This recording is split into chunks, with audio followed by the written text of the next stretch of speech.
Hello বন্ধুরা, তোমরা কেমন আছো? আশা করছি অনেক ভালো আছো, আর আমিও খুব ভালো আছি। আর তোমাদের সকলকে আমার এই ব্লগটাতে অনেক অনেক স্বাগত জানাই। তো বন্ধুরা, আমার এই ব্লগটা তোমরা শেষ পর্যন্ত দেখো, আশা করছি তোমাদের অনেক ভালো লাগবে। তো এখন বাজে হচ্ছে সকাল 10টা, আর আমি ঘুম থেকে উঠে সবার প্রথমে যোগা করে নিয়েছি। যোগা হয়ে যাওয়ার পরে আজকে ব্রেকফাস্টে বানিয়েছি চিড়ের পোহা, যেটা আমাদের খাওয়া হয়ে গেছে। আর চিড়ের পোহাটা আমরা প্রায় প্রায় খেয়ে থাকি, আমাদের খুবই পছন্দের একটা ব্রেকফাস্ট। আর আমার বরেরও খুব পছন্দের, মানে খুব পছন্দ করে চিড়ের পোহাটা। তো ব্রেকফাস্ট হয়ে যাওয়ার পরে এখন চলে এসেছি ঘরটাকে ভালোভাবে পরিষ্কার করে নেওয়ার জন্য। তো সবার প্রথমে বিছনাটা তুলে নিলাম। বিছনা তোলা হয়ে যাওয়ার পরে কয়েকটা জামা কাপড় ছিল, সেগুলো ভাঁজ করে আলমারিতে গুছিয়ে রাখলাম। এখন ঘরটা ভালোভাবে ঝাড় দিয়ে মুছে নেব। আর আমার বড়মশাই বাজারে গেছে, আর বাজার থেকে চলেও এসেছে। তো চলো দেখি কী নিয়ে এসছে বাজার থেকে, তোমাদের সাথে শেয়ার করি। क्या कर रही हो? क्या करे, तुम बाजार लाए हो? तो देखो বন্ধুরা, আমার বর কত বড় বড় আম আনছে। হ্যাঁ, এই তুমি- সব থেকে ছোট আমটা আমি খাবো। না তুমি বড়টা খাবা। আমি ছোটটাই খাবো। আর এটা কি? এটা হচ্ছে কচুর লতি, হুম, আর হচ্ছে এটা ঢেঁড়স, আর এই দেখো কত বড় কাঁঠাল, পাকা কাঁঠাল। পাকা কাঁঠাল। এটা কবে খাবো আমরা? আজকে? আজকে খাবো, আজকে বৃষ্টি হচ্ছে। এটা এক হচ্ছে খাই। মাটন, খাসির মাংস। আর এটা হচ্ছে কলমি শাক, খুবই ভালো লাগে খেতে। তো এটা হচ্ছে মাটনের জন্য সব রেডি করে রেখেছি, শুধু কাটতে হবে। তো চলো, টাটা। আর এনেছিল শিঙি মাছ, যেটা আমার বর এখন মার্ডার করছে। আর খুব রেগে গেছিল, জানি না কেন রেগে গেছে, একটুতেই রেগে যায়। আর এইদিকে দেখো আমার ভাত আর ডাল হয়ে গেছে। এখন হচ্ছে দু আটি শাকের মধ্যে থেকে এক আটি শাক, মানে কলমি শাকটা এখন রান্না করে নিচ্ছি, কারণ দু আটি বানালে অনেকটা মানে বেশি হয়ে যাবে। আর এইদিকে মাছ আর মাংস সুন্দরভাবে ধুয়ে নিয়ে আমি নুন আর হলুদ মাখিয়ে রেখে দিয়েছি। আর এইদিকে একটু কাঁঠাল খেয়ে নিচ্ছি, যেটা আমার বর বাজার থেকে এনেছিল। আর কাঁঠালটা পাকা ছিল, সেজন্য আমার বর ফাটিয়ে দিল। আর কলমি শাকটা ততক্ষণ হতে থাক, ততক্ষণ আমি কাঁঠাল খেয়ে নিই। আর কাঁঠালটা খুব টেস্টি ছিল, খুবই ভালো ছিল। তো হচ্ছে কলমি শাক রান্না হয়ে গেছে। এখন হচ্ছে মাটন আর শিঙি মাছ বাকি আছে। তো মাটনের জন্য আমি মশলাপাতি রেডি করে রেখে নিয়েছি। এখন শিঙি মাছটা ভেজে নিচ্ছি। আর হচ্ছে আগে শিঙি মাছটা বানাবো অনেক হালকা মশলাপাতি দিয়ে, কারণ শিঙি মাছে বেশি মশলা ভালো লাগবে না। আর সাইডে একটু পেঁপে সেদ্ধ বসিয়ে দিয়েছি।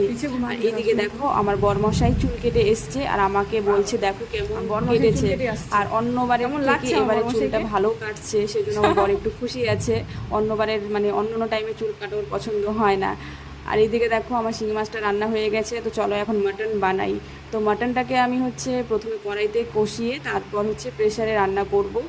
আর মাটন রান্না হয়ে যাওয়ার পরে আমি স্নান করে নেব, তারপর খাওয়া দাওয়া করব সবাই মিলে। তো বন্ধুরা, স্নান পুজো কমপ্লিট করে আমি খেতেও বসে পড়েছি। আর আজকে অনেক খাওয়া দাওয়া হয়ে যাচ্ছে।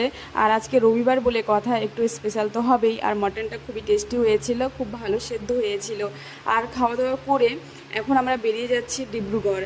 আর খুব তাড়াহুড়ো করে কাজ করেছিলাম, তাড়াতাড়ি করে স্নান খাওয়া দাওয়া কমপ্লিট করে রেডি হয়ে এখন চলে যাচ্ছি ডিব্রুগড়।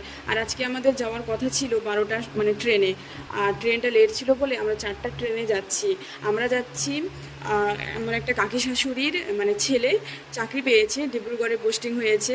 আর আমার কাকি শাশুড়ি আমাদের কোয়ার্টারে এসেছিলো ঘুরতে। আর তার ছেলের সাথে আজকে দেখা করতে আসছিল, তাই আমাদের কোয়ার্টারে ঘুরতে এসেছিলো। এখন ডাকছে তোরাও আয়, ঘুরে যা, একটু দেখে যা। সেজন্য আমরা যাচ্ছি।